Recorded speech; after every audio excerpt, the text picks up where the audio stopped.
things.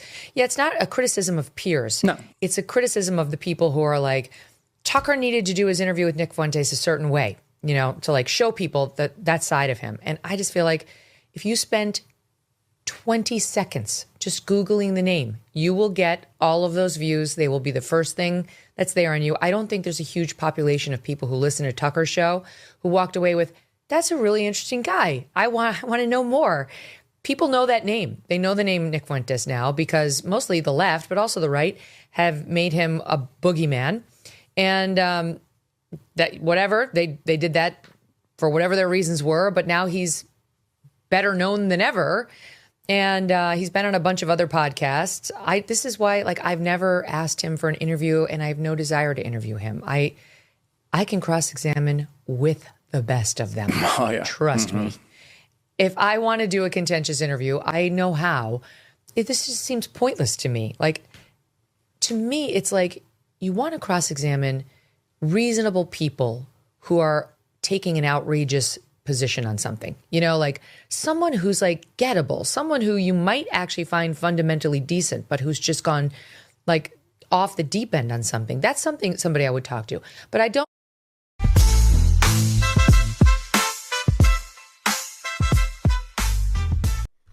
Boy, I tell you, I would love to be cross-examined by Megyn.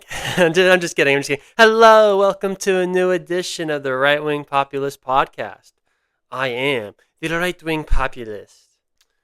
So today I want to talk about Megyn Kelly's comments from, I think, a week or two ago regarding Nick Fuentes and her discussing the fact that she would not interview Nick Fuentes. I want to talk about why I disagree with that. And I also want to break down more of the developments that's happening in sort of the fight in conservative media between, let's say, the Tucker wing versus the Ben Shapiro wing, the Mark Levin wing. I want to discuss it all, but before we get into it all, I need you to do something for me. I need you to subscribe, whether it's on YouTube, Apple Podcasts, Spotify, wherever the hell you listen to this amazing audio experience. I would greatly appreciate it. And if you are listening on YouTube, please also like and comment. Helps with the algorithm. Again, I would greatly, greatly appreciate it. So yes, as you heard in this clip, Megyn Kelly, the beautiful Megyn Kelly, and I probably shouldn't get into this, but I will because I can't help myself. Megyn Kelly is hot. She's really hot. Have you seen her lately? She's hotter than she was 10, 15 years ago. What the fuck?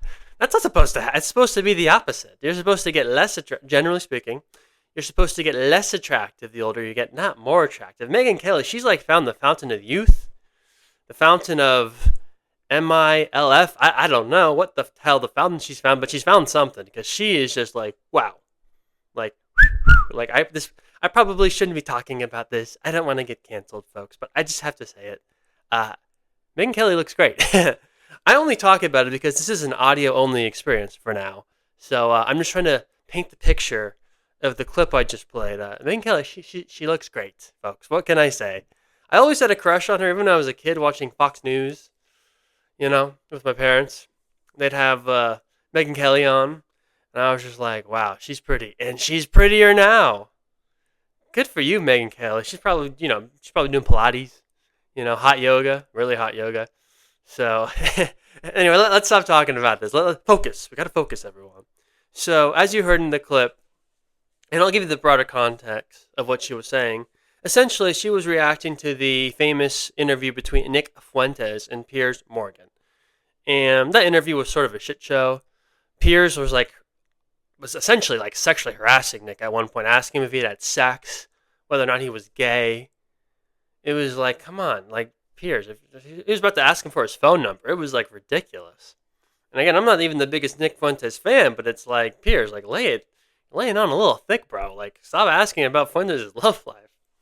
That was the only thing, obviously. They got into all of the controversial things Nick Fuentes has said, and Fuentes has said a lot of controversial things. Whether you like him or you don't, you have to acknowledge he's a controversial guy. Whether he's joking or being serious, he says controversial things. And, the interview went viral. I think, for the most part, it made Piers look pretty bad, especially to people who are pretty well adverse in internet culture and memes and all that. Probably the boomer types, 65 and older, they probably would have agreed with Piers more. But that's not the future. The future is Gen Z, millennials to some extent, and the younger people. And I think for the most part, fortunately or unfortunately, they all sided with Fuentes. And Megyn Kelly, her point was essentially that Fuentes is pretty well known now. So there's no point in platforming him so people can get to know him. That's already happened. And that's probably true.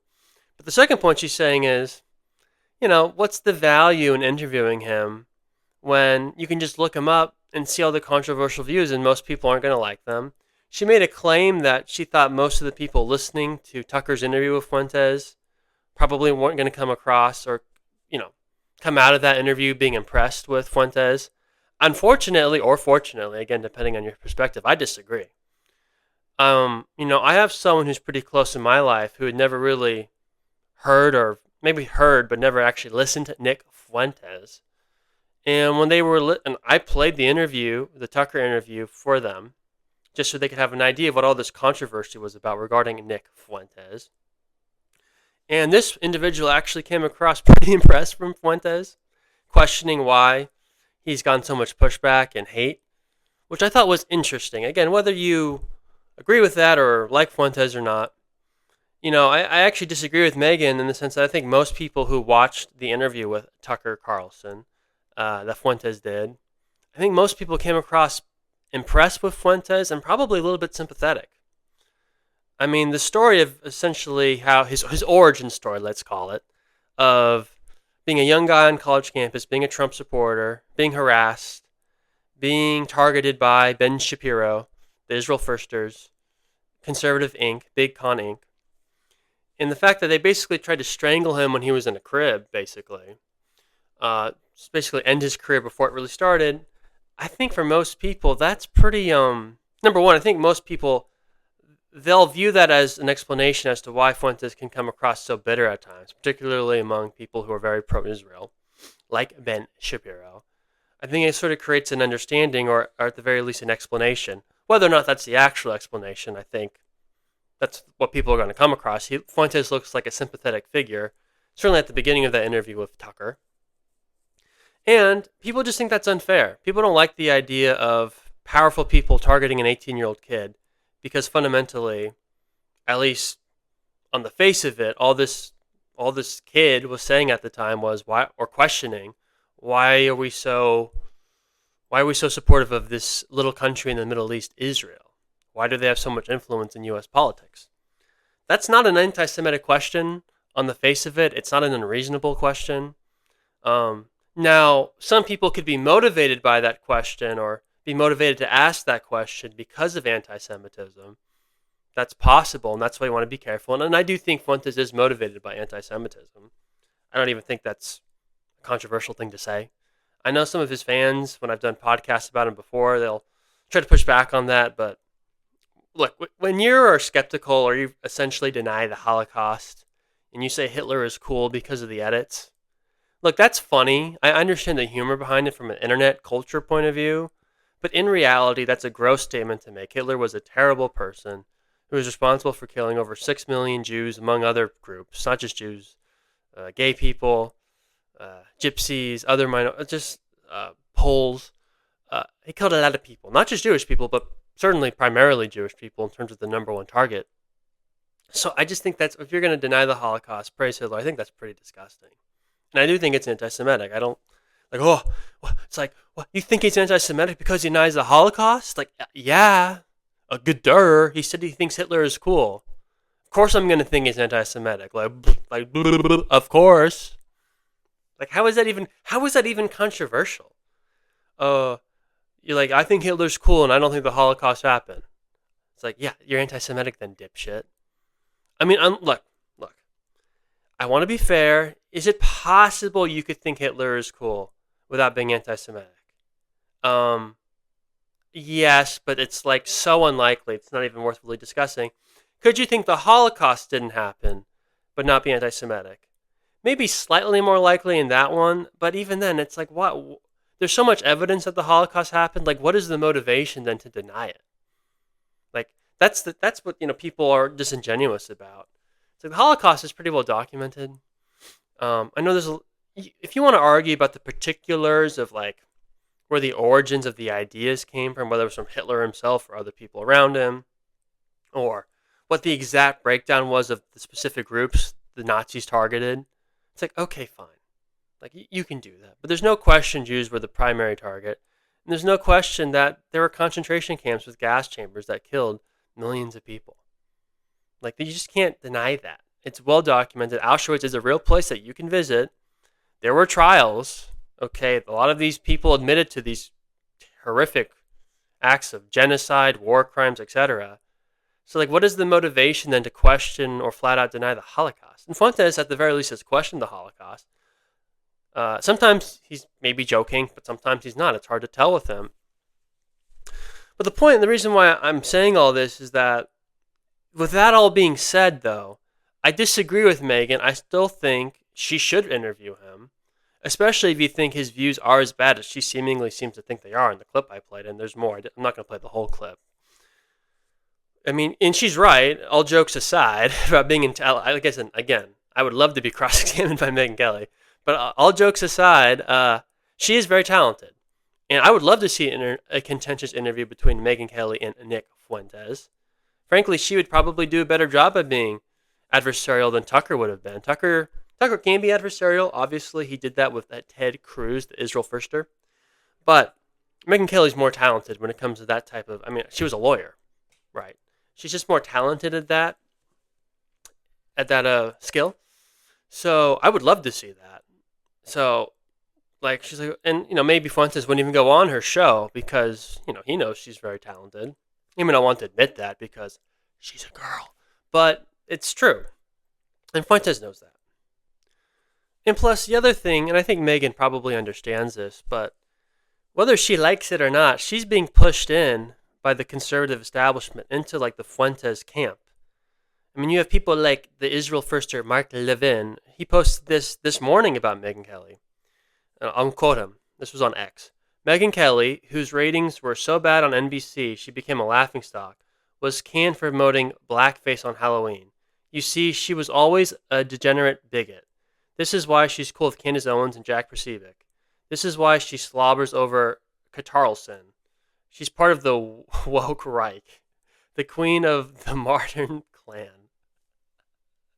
So, Megyn Kelly, who's just so politely pushed back on some of the excesses of Israel in the Israel lobby, AIPAC, and all that.